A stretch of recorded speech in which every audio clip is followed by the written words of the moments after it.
ಆ ಬಾಹ್ಯಾಕಾಶದಿಂದ ನೋಡಿದಾಗ ನಮ್ಮ ಭೂಮಿ ಅಂದ್ರೆ ಸ್ಪೇಸಿಂದ ನೋಡಿದಾಗ ಒಂದು ದೊಡ್ಡ ನೀಲಿ ಬಣ್ಣದ ಮಾರ್ಬಲ್ ತರ ಕಾಣುತ್ತೆ ಅಲ್ವಾ?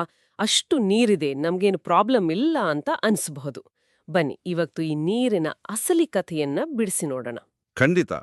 ಆ ನೀಲಿ ಬಣ್ಣ ನೋಡೋಕೆ ಚಂದ, ಆದ್ರೆ ಅದರಲ್ಲಿ ಮುಕ್ಕಾಲು ಭಾಲು ನಾವು ಬಳಸೋಕೆ ಆಗಲ್ಲ. ಅಂದ್ರೆ ಭೂಮಿ ಮೇಲಿನ ಪ್ರತಿಯೊಂದು ಜೀವಕ್ಕೂ, ನಮ್ಮ ಮನೆಯಲ್ಲಿರೋ ಚಿಕ್ಕ ಇರುವೆಯಿಂದ ಹಿಡಿದು ಮೈಸೂರು ದಸರಾ ಆನೆಗಳವರೆಗೂ ನೀರು ಬೇಕೇ ಬೇಕು. ಕೃಷಿಗೆ, ಫ್ಯಾಕ್ಟ್ರಿಗಳಿಗೆ ಅಷ್ಟೇ ಯಾಕೆ, ಎನರ್ಜಿ ತಯಾರಿಸಲು ನೀರು ಬೇಕು. ಒಂದ್ ನಿಮಿಷ, ಎನರ್ಜಿ ಅಂದ್ರೆ ಕರೆಂಟ್ ತಯಾರಿಸಲು ನೀರ್ ಬೇಕಾ? ಅದ್ ಹೆಂಗ್ ಸಾಧ್ಯ? ಹೌದು. ಡ್ಯಾಮ್ಗಳಿಂದ ನೀರನ್ನ ಫೋರ್ಸ್ ಆಗಿ ಕೆಳಗೆ ಬಿಟ್ಟಾಗ ಅಲ್ಲಿರೋ ದೊಡ್ಡ ದೊಡ್ಡ ಟರ್ಬೈನ್ಗಳು ತಿರುಗಿ ಕರೆಂಟ್ ಉತ್ಪತ್ತಿಯಾಗತ್ತೆ. ಇದನ್ನ ನಾವು ಹೈಡ್ರೋ ಪವರ್ ಅಂತ ಕರಿತೀವಿ. ಓಹೋ, ಈಗ ಅರ್ಥ ಆಯ್ತು. ಸರಿ, ಒಂದು ಆಸಕ್ತಿದಾಯಕ ಲೆಕ್ಕ ಹಾಕೋಣ. ನಮ್ಮ ಭೂಮಿ ಮೇಲಿರೋ ಒಟ್ಟು ನೀರನ್ನ 100 ಬಾಟಲ್ಗಳಿಗೆ ಹಾಕಿದೀವಿ ಅಂತ ಅನ್ಕೊಳ್ಳಿ. ಅದರಲ್ಲಿ 97 ಬಾಟಲ್ ಬರೀ ಸಲೈನ್ ವಾಟರ್, ಅಂದ್ರೆ ಸಮುದ್ರದ ಉಪ್ಪು ನೀರು. ಅದನ್ನ ನಾವು ಖಂಡಿತ ಕುಡಿಯೋಕ್ಕಾಗಲ್ಲ. ಅಷ್ಟು ಉಪ್ಪು ನೀರು ಕುಡಿದ್ರೆ ನಮಗೆ ಹುಷಾರು ತಪ್ಪುತ್ತೆ. ಯಾಕಂದ್ರೆ ನಮ್ಮ ದೇಹ ಆ ಉಪ್ಪನ್ನ ಫಿಲ್ಟರ್ ಮಾಡೋಕ್ಕಾಗಲ್ಲ.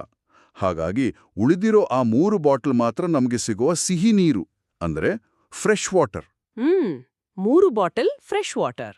ಇಲ್ಲಿ ತಮಾಷೆ ಏನಂದ್ರೆ, ಆ 3 ಬಾಟಲ್ನಲ್ಲಿ 2 ಬಾಟಲ್ನಷ್ಟು ನೀರು ಹಿಮಾಲಯ ಮತ್ತು ಅಂಟಾರ್ಕ್ಟಿಕಾದಲ್ಲಿ ಐಸ್ ಶೀಟ್ಸ್ ಆಗಿ ಲಾಕ್ ಆಗಿದೆ. ಅಂದ್ರೆ ದೊಡ್ಡ ದೊಡ್ಡ ಮಂಜುಗಡ್ಡೆಗಳಾಗಿ ಗಟ್ಟಿಯಾಗಿದೆ. ಅರೆ, ಅಂದ್ರೆ 100 ಬಾಟಲ್ನಲ್ಲಿ ನಮ್ಗೆ ಬಳಸೋದಕ್ ಸಿಗೋದು ಬರೀ ಒಂದೇ ಒಂದ್ ಬಾಟಲ್ ಫ್ರೆಶ್ ವಾಟರ್? ಹೌದು, ಬರೀ ಒಂದೇ ಬಾಟಲ್. ಅದು ಎಲ್ಲಿದೆ ಹಾಗಾದ್ರೆ? ಆ ಒಂದು ಬಾಟಲ್ ನೀರೇ ನಮ್ಗೆ ಸಿಗುವ ಸರ್ಫೇಸ್ ವಾಟರ್. ಅಂದ್ರೆ ನಮ್ಮ ಕಾವೇರಿ, ಗಂಗಾ ನದಿಗಳು, ಹಾಗೆ ಕೆರೆಗಳು ಮತ್ತು ಅಂಡರ್ಗ್ರೌಂಡ್ ವಾಟರ್, ಅಂದ್ರೆ ನಾವು ಬೋರ್ವೆಲ್ಲು, ಬಾವಿಗಳಿಂದ ಎಳೆಯುವ ನೀರು.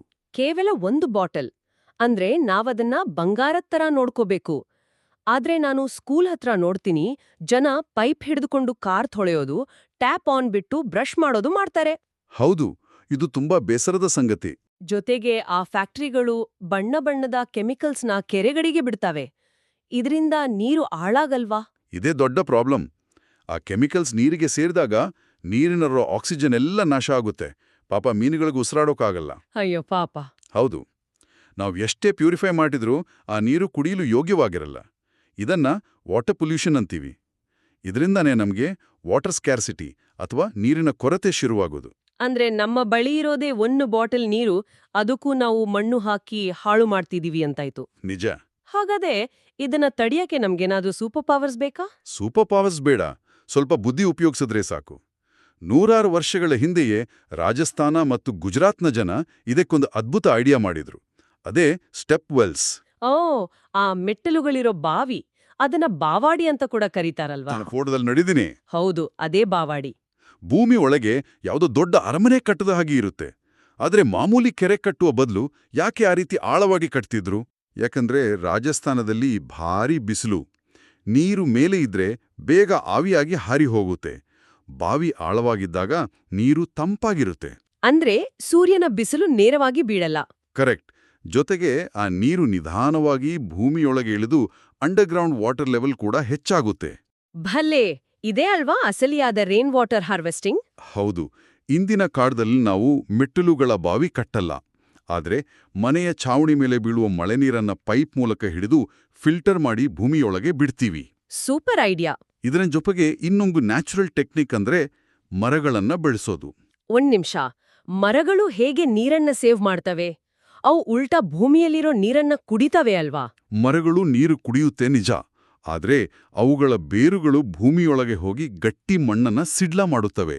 ಓಹೋ, ಮಣ್ಣು ಲೂಸ್ ಆಗುತ್ತಾ? ಹೌದು. ಮಳೆ ಬಂದಾಗ ನೀರು ಸುಮ್ಮನೆ ರಸ್ತೆಯಲ್ಲಿ ಹರಿದು ಹೋಗೋ ಬದಲು ಆ ಬೇರುಗಳ ಮೂಲಕ ಭೂಮಿಯೊಳಗೆ ವಾಟರ್ ಸ್ಲೈಡ್ನಲ್ಲಿ ಹೋದ ಹಾಗೆ ಈಸಿಯಾಗಿ ಇಳಿಯುತ್ತೆ. Wow, water slide! ನಾವು ಕೂಡ ಸಿಂಪಲ್ ಆಗಿ ಈ ನೀರನ್ನ ಸೇವ್ ಮಾಡಬಹುದು. ಸೈಕಲ್ ತೊಳೆಯೋಕೆ ಪೈಪ್ ಬದಲು ಬಕೆಟ್ ಬಳಸಬಹುದು. ಖಂಡಿತ. ಬ್ರಷ್ ಮಾಡುವಾಗ ಟ್ಯಾಪ್ ಆಫ್ ಮಾಡಬಹುದು. ಮತ್ತೆ ನಮ್ಮ ಹುಟ್ಟುಹಬ್ಬಕ್ಕೆ ಒಂದೊಂದು ಮರದ ಗಿಡ ನೆಡಬಹುದು. ಹೌದು, ಈ ಸಣ್ಣ ಸಣ್ಣ ಕೆಲಸಗಳೇ ನಮ್ಮ ಆ ಒಂದು ಬಾಟಲ್ ಫ್ರೆಶ್ ವಾಟರ್ನ ಕಾಪಾಡೋದು. ಬಾಹ್ಯಾಕಾಶದಿಂದ ನೋಡುವ ಆ ನೀಲಿ ಭೂಮಿಯ ಬಣ್ಣ ಯಾವತ್ತೂ ಮಾಸದಿರ್ಲಿ,